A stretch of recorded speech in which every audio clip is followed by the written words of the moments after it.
पत्रकारांच्या एकजुटीचा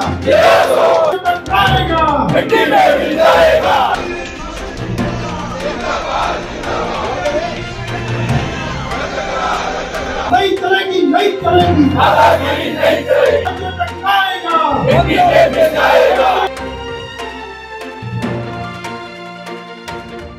सरकारच्या नव्या अभिव्यक्ती स्वातंत्र्य कायद्याविरोधात राज्यातील पत्रकार संघटनांनी तीव्र विरोध दर्शवत मुंबई मराठी पत्रकार संघ येथे पत्रकार अभिव्यक्ती संरक्षण मंचाच्या माध्यमातून निदर्शने केली। हा कायदा माध्यमांच्या स्वातंत्र्यावरती गदा आणणारा असल्याचा आरोप यावेळी सर्व पत्रकारांनी केला असून त्वरित तो मागे घेण्याची मागणी करण्यात आली आहे। अन्यथा यापुढील आंदोलन हे तीव्र असेल असाही इशारा या ठिकाणी देण्यात आला आहे। आता आपण पाहतोय की जनसुरक्षा कायदा हा कायदा येत असताना आज पत्रकार या ठिकाणी आक्रमक झाले। जसा ज्या पद्धतीनं आज चौथा आधारस्तंभ म्हणून पत्रकारांना ओळखला जातो, लोकशाहीचा चौथा आधारस्तंभ असताना हा आधारस्तंभ कुठेतरी खिळखिळतो की काय, हा प्रश्न या ठिकाणी आहे। आपल्यासोबत या ठिकाणी देशमुखच्या सगळ्यात महत्त्वाची अभिव्यक्ती स्वातंत्र्यावरती कुठेतरी गदा येते, खास पत्रकारांवरती कुठेतरी या समोर हे होऊ शकतं, काय सांगायला? पत्रकारांनाच नव्हे तर सामान्य माणसाचं देखील अभिव्यक्ती स्वातंत्र्य हिरावून घेण्याची ताकद ह्या कायद्यामध्ये आहे। सर्वसामान्यांचा आवाज बंद करायचा, सर्वसामान्यांची आवाज मुस्कटदाबी करायची, या हेतून हा सगळा कायदा आणलेला आहे। सरकार असं सांगतंय की हा कायदा हा नक्षलाईट विरोधी आहे, परंतु शहरी नक्षलाईट कोणाला म्हणायचं, शहरी नक्षलवाद कोणाला म्हणायचं त्याची काही सरकारने व्याख्या केलेली नाही। आणि अमुक एक संघटना ही शहरी नक्षलाईट आहे, अमुक एक व्यक्ती हा शहरी नक्षलवादी आहे, अशा पद्धतीची भूमिका देखील सरकारने घेतलेली नाही। परंतु नक्षलाईटचं नाव करून सामान्यांचा आणि विशेषतः पत्रकारांचा आवाज बंद करण्याचा प्रयत्न करायचा। नक्षलाईट कोणाला म्हणायचं, तर जे सरकारच्या विरोधी मत व्यक्त करतात किंवा जे सरकारच्या विरोधात भूमिका घेतात असे सगळे सरकारच्या दृष्टीने हे शहरी नक्षलवादी आहेत। तर याला आपला विरोध आहे। या विरोध व्यक्त करण्यासाठी आज एक प्रातिनिधिक स्वरूपाचं आंदोलन मुंबईमध्ये झालं। मुंबईतल्या ज्या पत्रकारांच्या 11 संघटना आहेत, प्रमुख ज्या संघटना आहेत, त्या सगळ्या संघटनांनी एकत्र येऊन हे आज आंदोलन केलेलं आहे। त्यानंतर आम्ही मुख्यमंत्र्यांची भेट घेणार आहोत, राज्यपालांची भेट घेणार आहोत आणि त्यानंतरही सरकारनं जर सकारात्मक प्रतिसाद दिला नाही, हा कायदा रद्द केला नाही, तर हे महाराष्ट्र व्यापी आंदोलन करण्याची भूमिका आज मुंबईतील आझाद मैदानाजवळ असलेल्या पत्रकार संघाच्या आवारातून रॅली काढत पत्रकारांनी निषेध व्यक्त करत आपली भूमिका मांडली। मुंबई मराठी पत्रकार संघ, मराठी पत्रकार परिषद, मुंबई प्रेस क्लब, मंत्रालय आणि विधिमंडळ वार्ताहर संघ, टीव्ही जर्नलिस्ट असोसिएशन, पुणे श्रमिक पत्रकार संघ, Brihanmumbai union of journalist, Brihanmumbai महापालिका वार्ताहर संघ, मुंबई क्राईम रिपोर्टर असोसिएशन आणि मुंबई हिंदी पत्रकार संघ यांचे अध्यक्ष आणि पदाधिकारी तसेच पत्रकार मोठ्या संख्येने उपस्थित होते। सोबत या ठिकाणी मिलिंद अष्टुकर सर आहेत। खरं तर आज जनसुरक्षा जो हे आहे त्या संदर्भात आताच पत्रकार सगळे आक्रमक होतानाचं चित्र आहे, काय सांगाल, तुमची पुढची भूमिका काय? एक आम्ही कृती ठरवतोय आणि त्याप्रमाणे पहिले आम्ही मुख्यमंत्र्यांना भेटणार आहोत, त्यानंतर राज्यपालांना भेटणार आहोत, आमची भूमिका त्यांच्याकडे मांडणार आहोत आणि आमची भूमिका मांडून झाल्यानंतर जर आपल्या मागण्या पूर्ण झाल्या नाही, हा कायद्यातील तरतुदी रद्द करा असं आमचं काही मागणी नाही, हा कायदाच रद्द करा हीच आमची मागणी आहे। त्यामुळे आणि सरकारकडे प्युअर मॅन्डेट असताना आज बघा तुम्ही महाराष्ट्रामध्ये सरकारकडे प्युअर मॅन्डेट आहे, वरती दिल्ली केंद्रामध्ये पण सरकारकडे प्युअर मॅन्डेट आहे, असे असताना त्यांना जनमताचे कशासाठी, जनमताला ते घाबरतात कशासाठी? जनसुरक्षा कायदा हा नसून जनतेवर अन्याय करणार आहे, त्यासाठी आम्ही मागण्यांवर ठाम आहोत आणि कृतीशील आम्ही हे जे एकामागून एक आम्ही या विरोधात आंदोलन छेडणार आहोत आणि हा आंदोलन महाराष्ट्रभर चालणार आहे। यापूर्वी असाच कायदा ब्रिटिश सरकारने आणला होता आणि त्याच पद्धतीचा कायदा पुन्हा आणण्याचा प्रयत्न केला जातो आणि त्याचा आम्ही सर्व पत्रकार संघटन मिळून निषेध करत असल्याची भूमिका पनवेल प्रेस क्लबचे अध्यक्ष प्रशांत शेडगे यांनी मांडली आहे। आज खरं तर जनसुरक्षा विधेयक या संदर्भामध्ये मुंबई पत्रकार संघ आणि इतर 18 पत्रकार संघांचे सगळे पदाधिकारी एकत्र जमा झालेले। विशेष म्हणजे जनसुरक्षा विधेयकाला यांचा विरोध आहे। विरोध काय आहे जाणून घेण्यासाठी आपल्यासोबत आहेत पनवेल तालुका प्रेस क्लबचे अध्यक्ष प्रशांत शेडगे सर आणि इतर त्यांच्या सोबत असणारे पत्रकार, काय सांगताय, कशा पद्धतीने तुम्ही विरोध करताय? हा जो कायदा आता येऊ घातलेला आहे त्याकरता पहिल्यांदा सरकारचा आम्ही निषेध करतो की पत्रकारांवरती हा अन्याय असून पत्रकारांची मुस्कटदाबी करण्याचा प्रयत्न चालू आहे. हा कायदा इंग्रजांनी आणलेला तसाच आता परत हा सरकार आणू इच्छितो. त्यामुळे आम्ही जास्तीत जास्त सगळे पत्रकार महाराष्ट्रातले असो किंवा देशातले असो सगळे पत्रकार संघटित होऊन इथं विविध प्रकारचे आता संघटना उपस्थित होत्या. त्यांच्या माध्यमातून सरकारचा निषेध करण्यात आलेला आहे. आमचे सगळे वरिष्ठ संघटनेचे अधिकारी आहेत ते सरकारला खडसून जाब विचारणार आहेत. प्रत्येकाला निवेदन देणारे मुख्यमंत्री आणि राज्यपालांना. अगदी आपण पाहतो की जनसुरक्षा जो कायदा आहे या विधेयकाला विरोध करण्यासाठी महाराष्ट्रभरातून अनेकशा संघटना पुन्हा एकत्र येणार आहेत आणि याचा या रद्द करण्यासाठी या ठिकाणी आंदोलन केले जातील. काय सांगाल तुम्ही, कशा पद्धतीने पुढची तुमची दिशा असेल? खूप चांगली गोष्ट आहे की आज एवढ्या 11 संघटना आज एकत्रित झाल्या. एस.एन. देशमुख साहेबांच्या नेतृत्वाखाली हा कार्यक्रम सुरू आहे. आपण सरकारविरुद्ध आहोत तर सरकार आपल्या मुस्कटदाबी करतोय त्याचा निषेध करण्यासाठी आज आम्ही जमलेलो आहोत. यापुढे पण आंदोलन तीव्र केलेलं. एकच गोष्ट महत्वाची, एस.एन. देशमुख साहेब जे आंदोलन करतात ते यशस्वी करतात. हा त्यांचा आतापर्यंत इतिहास आहे. मला वाटतं हा पण कायदा रद्द होईल आणि यामध्ये त्यांचा मोठा वाटा असेल. यासाठी आम्ही रस्त्यावर उतरू आणि पनवेल प्रेस क्लब अध्यक्ष प्रशांत शेडगे आणि सर्व आम्ही त्यांच्या साथी बरोबर आहोत आणि पूर्णपणे ताकदीने आम्ही या लढ्यात उतरलो आहोत. आणि कुठल्याही परिस्थितीत हा जे आहे शासन जे करू पाहते ते त्यांचं यशस्वी करून देणार नाही ही आमची इच्छा आहे आणि आम्ही यासाठी लढणार आहोत. आपण पाहतो जनसुरक्षा जो विधेयक आहे या संदर्भामध्ये विशेष म्हणजे पत्रकारांना स्पष्टपणे यानंतर बोलता येणार नाही, आपली बाजू मांडता येणार नाही. शहरी नक्षलेट या नावाखाली त्यांच्यावरती उद्या त्यांना थेट अटक होऊ शकतं. या सगळ्या गोष्टी असताना म्हणजे पत्रकारांची कुठेतरी मुस्कटदाबी होते हे या ठिकाणी आज सगळ्या पत्रकारांचं सांगणं आहे. विशेष म्हणजे या विधेयकाला कुठेतरी विरोध होणं गरजेचं असल्यामुळे सगळे पत्रकार एकत्र जमले आहेत.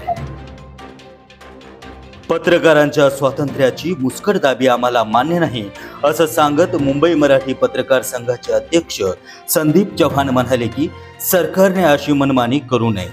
तर एस.एम. देशमुख म्हणाले पत्रकार संरक्षण कायदा व्हावा म्हणून जशी आम्ही आंदोलनं केली तशी पुन्हा होऊ नये यासाठी आम्हाला भाग पाडू देऊ नका. तर ज्येष्ठ पत्रकार महेश म्हात्रे म्हणाले सरकार विरोधास पडलेली ही आंदोलनाची ठिंगी भडका होण्या अगोदरच सरकारने गांभीर्याने विचार करावा. ज्येष्ठ पत्रकार किरण नाईक म्हणाले आता आम्ही मागे हटणार नाही. तर ज्येष्ठ पत्रकार दिलीप सपाटे म्हणाले हे विधेयक पत्रकार विरोधी असल्यानं तीव्र विरोध करावाच लागेल. आज आपण पत्रकार अभिव्यक्ती संरक्षण मंचाच्या माध्यमातून महाराष्ट्रातल्या ज्या 10 प्रमुख संघटना आहेत त्या 10 प्रमुख संघटनांना इथे मुंबई मराठी पत्रकार संघाच्या व्यासपीठावर एकत्र केलं आहे आणि आज सगळ्या संघटना एकत्र झालेल्या आहेत या जो विधेयक येऊ घातलेला आहे त्याच्या विरोधामध्ये. आणि एस.एम. सर असतील, महेश देशमुख असतील, विधिमंडळ वार्ताचे सपाटे असतील, बृहन्मुंबई प्रेस क्लब असेल, व्ह्यूज असतील, अशा सगळ्या संघटनांचे प्रतिनिधी आलेले आहेत. आणि मला असं वाटतं ही सुरुवात आहे, ही चिंगारी आहे आणि अवघ्या महाराष्ट्रभर हे आंदोलन आम्हाला घेऊन जायचं आहे. योग्य पातळीवर योग्य ठिकाणी आम्ही दाद मागणार होतो. त्यातनं आम्हाला जर यश आलं नाही तर ह्या आंदोलनाची व्याप्ती पूर्ण महाराष्ट्रावर आमचा करण्याचा निर्णय. जनसुरक्षा कायद्याच्या नावाखाली सरकार महाराष्ट्रातील जनतेची आणि विशेषतः पत्रकारांची जी मुस्कटदाबी करू इच्छित आहे त्याला विरोध करण्यासाठी आज आम्ही मुंबईमध्ये आणि पुण्यामध्ये पत्रकारांनी आंदोलन केलेलं आहे. यानंतर आम्ही राज्यपालांची भेट घेणार आहोत, मुख्यमंत्र्यांची भेट घेणार आहोत. त्यानंतरही सरकारनं जर हा कायदा रद्द केला नाही तर हे आंदोलन महाराष्ट्रामध्ये घेऊन जाण्याची आमची भूमिका आहे. त्याचबरोबर महाराष्ट्रातले जे विरोधी पक्ष आहेत, ज्या वेगवेगळ्या राजकीय संघटना आहेत, ज्या सामाजिक संघटना आहेत, जे कलावंत आहेत आणि यांना सगळ्यांना बरोबर घेऊन एक मोठं व्यापक आंदोलन महाराष्ट्रामध्ये या निमित्ताने उभं करण्याचा निर्णय आज घेतलेला आहे. महाराष्ट्रातल्या ज्या प्रमुख पत्रकारांच्या संघटना आहेत 10 त्या संघटना एकत्र आलेल्या आहेत आणि एकत्र येऊन आम्ही या सगळं आंदोलन पुढे नेण्याचा प्रयत्न करतो आहोत. जनसुरक्षा कायद्याच्या नावाखाली सरकार अभिव्यक्ती स्वातंत्र्य जे आहे घटनेनं दिलेला जे अभिव्यक्ती स्वातंत्र्य आहे त्याची मुस्कटदाबी करू इच्छित आहे. आणि हा जनसुरक्षा कायदा जो आहे तो सामान्यांचा आवाज बंद करण्यासाठीचा प्रयत्न आहे. नाही, एक अभिव्यक्ती स्वातंत्र्य हा घटनेने दिलेला आपल्याला मूलभूत अधिकार आहे आणि या मूलभूत अधिकाराचा जर संकोच होणार असेल तर त्यासाठी सर्वप्रथम पत्रकारांनीच उभं राहिलं पाहिजे. पत्रकार आपण सगळेजण जाणतो की माध्यम ही लोकशाहीचा 4था स्तंभ आहे आणि या 4 स्तंभावर आधारित असलेली ही लोकशाही जर अभिव्यक्ती जर तिथे नसेल तर कशा पद्धतीने लोकशाही अधिक मजबूत होणार आहे याचा सगळ्यांनी विचार करायला पाहिजे. त्यामुळे आज पत्रकारितेची व्याख्या ज्या पद्धतीने व्यापक होत गेलेली आहे आपण सगळेजण जाणतो की जे जे सोशल मीडियावर व्यक्त होतात ते सगळे अभिव्यक्ती स्वातंत्र्याचे कट्टर पुरस्कर्ते मानले पाहिजेत आणि त्या अभिव्यक्ती स्वातंत्र्याचा संकोच करणारा हा कायदा आहे. त्यामुळे त्या कायद्याला विरोध करण्यासाठी सगळ्या पत्रकार संघटनांनी पुढाकार घेतलेला, विशेषतः मुंबई मराठी पत्रकार संघ असेल, मराठी पत्रकार परिषद असेल आणि पूर्ण महाराष्ट्रातल्या 10-11 प्रमुख संघटना या निमित्ताने एकत्र आलेल्या आहेत. आज विशेष म्हणजे जनसुरक्षा या कायद्यावरती, या कायद्याचा विरोध करण्यासाठी महाराष्ट्राभरातून काही संघटना एकत्रित आल्या आहेत. आपल्यासोबत आहेत वरिष्ठ पत्रकार तुळशीदास भोईटे सर. तर काय सांगाल या संदर्भात? विधेयक येते आणि या विधेयकासंदर्भात कुठेतरी विरोध होत आहे. फक्त पत्रकारांसाठी नाही, या कायद्याला नाव काय देण्यात आलं विधेयकाला? जनसुरक्षा कायदा. मात्र मुळात हा जनस्वातंत्र्याला असलेला धोका आहे, हे लक्षात घ्या. खरं नाव त्याच्या जनस्वातंत्र्याला धोका विधेयक असंच असलं पाहिजे. एक लक्षात घ्या, काय सांगितलं जातं तुम्हाला, मला, सामान्य नागरिकांना, जे हे पाहत असतील त्यांनी प्रत्येकानं लक्षात ठेवा, आपल्याला ब्लॅकमेल केलं जाणार आहे. काय ब्लॅकमेल केलं जाणार आहे?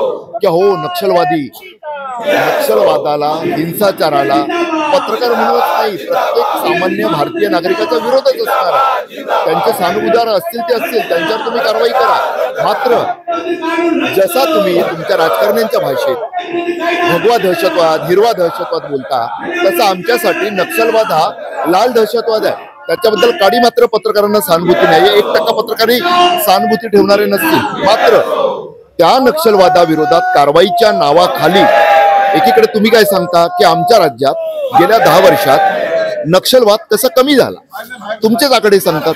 दुसरीकडे मग त्याच नक्षलवादाचा बिमोड करण्यासाठी हा नवा कायदा आणलाय. त्यात तुम्ही काय म्हटलेलं आहे? सुस्पष्ट व्याख्या आहे का? तुम्ही पत्रकारांसाठी वेगळी काही तरतूद केली आहे का? तुम्ही त्यात आंदोलनासाठी का म्हटलं की अधिकाऱ्याच्या विरोधात आंदोलन करायचं आहे एखाद्या सरकारी कार्यालयात, तरी सुद्धा त्याचीच परवानगी घ्या? अहो कसं शक्य आहे? म्हणजे केवळ पत्रकारांना नाही, हा युनियनवाले, कामगार संघटनावाले, इतर कोणतेही राजकीय कार्यकर्ते, या सर्वांसाठी धोका आहे. या सर्वांनीच लक्षात घेतलं पाहिजे की जनस्वातंत्र्याला हा मोठा धोका आहे. अगदी सर, पण जसं आता पत्रकारिता ही देशाचा 4था आधारस्तंभ आहे, मग हा आधारस्तंभ आता आधारस्तंभ राहणार नाही हा जर कायदा आला तर काय सांगाल? आता तुम्ही लक्षात घ्या, महासागरसाठी तुम्ही आंदोलकांच्या मुलाखती घेता. अनेकदा आपल्याला रस्त्यात कुठे गर्दीत कोण दिसतं, कोण असतं, ओळखता का तुम्ही? शक्य नाहीये ना. पत्रकारांना ओळख कशी असणार प्रत्येकाची? तसा बाईट घेताना उद्या आज तुळशीदास भोईटेला तुम्ही ओळखताय, परंतु एखादा अनोळखी माणूस ज्याचा तुम्ही बाईट घेतला तो उद्या पोलीस सांगतील की हा नक्षलवादी आहे, उद्या पोलीस सांगतील की हा नक्षलवादाचा समर्थक आहे आणि तुम्ही त्याचा प्रचार केला. अशा पद्धतीनं तुम्हाला माहित नसताना अजाणतेपणी जर काही घडलं आणि तुमच्यावर गुन्हा दाखल केला या कायद्याखाली, तुम्हाला दाद मागण्याचा सुद्धा अधिकार नाहीये. न्यायालयात जाता येईल का? तर नाही. तुम्हाला कुठे आहे? तर एक मार्गदर्शक मंडळ.